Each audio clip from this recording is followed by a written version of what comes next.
সন্ধ্যায় মারা যায় এশারের আগে আমাকে কবর দিয়া দিবা। এভাবে নসিহত করে, নসিহত ওসিয়ত করে।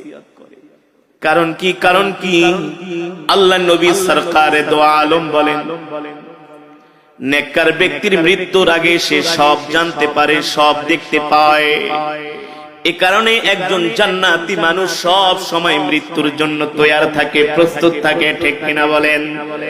কেমন তৈয়ার, কেমন প্রস্তুত? তার নখগুলো কাইটা রাখে, তার চুলগুলো কাইটা রাখে, তার লোমগুলো কাইটা রাখে, ওযু অবস্থায় থাকে। যে কোনো সময় মালাকুল মউত তাকে পাকড়াও করতে পারে। ঠিক কিনা বলেন? আল্লাহর নবী সরকার দো আলমের ইন্তেকালের আগে আল্লাহর নবী আম্মা জান আয়েশাকে বলে, আয়েশা রে আমার মিসওয়াকটা দাও। আম্মা জান আয়েশা বলে, আমি আল্লাহর নবীর হাতে মিসওয়াক দিলাম। আল্লাহর নবী সুন্দর করে মিসওয়াক করতেছেন।